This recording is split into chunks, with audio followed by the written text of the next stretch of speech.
মাজত মাথো কেইটামান মুহূৰ্ত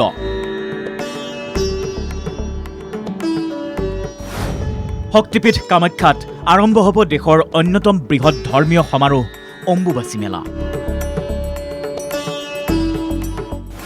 মা কামাখ্যাৰ পদূলিত ভিৰ কৰিছে দেশ বিদেশৰ হাজাৰ হাজাৰ ভক্ত, তীৰ্থযাত্ৰী আৰু বিভিন্ন আখৰাৰ সাধু সন্যাসীয়ে। সম্পূৰ্ণ হৈছে প্ৰশাসনৰ প্ৰস্তুতিও।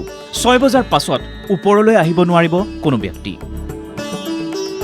আৰু মাথো কেইটামান মুহূৰ্তৰ অপেক্ষা, তাৰ পাছতে আৰম্ভ হ'ব অম্বুবাচী মেলাৰ মূল পৰ্ব। আধ্যাত্মিক পৰ্বত অংশগ্ৰহণ কৰিবলৈ দেশৰ বিভিন্ন প্ৰান্তৰ লগতে বিদেশৰ পৰাও আহি উপস্থিত হৈছে অসংখ্য ভক্ত। ইতিমধ্যে নীলাচল পাহাৰত দেখা গৈছে এক অনন্য আধ্যাত্মিক পৰিৱেশ।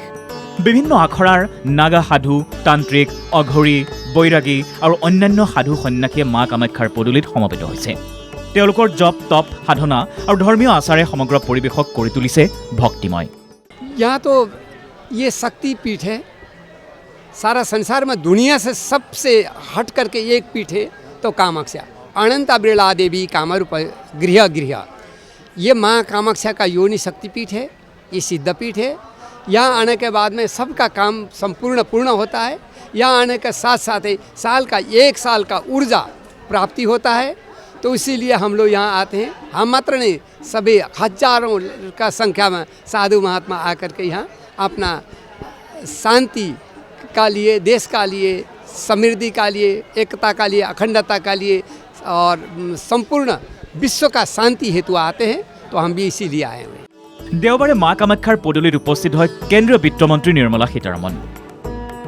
মা কামাখ্যাৰ শ্ৰীচৰণত সেৱা জনাই পুনৰ উভতি যায় মন্ত্ৰীগৰাকী। অম্বুবাচী মেলাক কেন্দ্ৰ কৰি ৰাজ্য চৰকাৰ আৰু জিলা প্ৰশাসনেও ব্যাপক ব্যৱস্থা গ্ৰহণ কৰিছে। কামাখ্যা মন্দিৰ কৰ্তৃপক্ষৰ আহ্বান, 6 বজাৰ পাছত ওপৰলৈ আহিব নোৱাৰিব কোনো ব্যক্তি। বন্ধ কৰি দিয়া হ'ব কামাখ্যাৰ মূল দুৱাৰ। আইন শৃংখলা আৰু পৰিষ্কাৰ পৰিচ্ছন্নতাৰ ওপৰত লক্ষ্য ৰাখি এই ব্যৱস্থা গ্ৰহণ কৰা হৈছে এইবাৰ।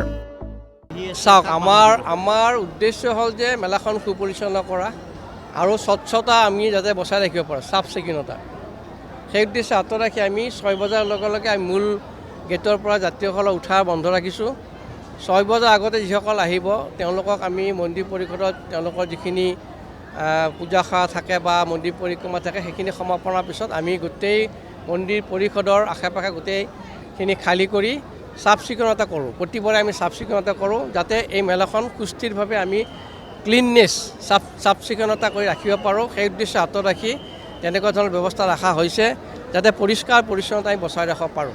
এনেধৰণে কিছুমান আমি হাতত লৈছোঁ যিবিলাক কল্পনাই আমাক আগন্তুক দিনতো যাতে আমাক এই মেলাখন পৰিচালনাত সফল কৰি নিয়াত সুবিধা কৰে।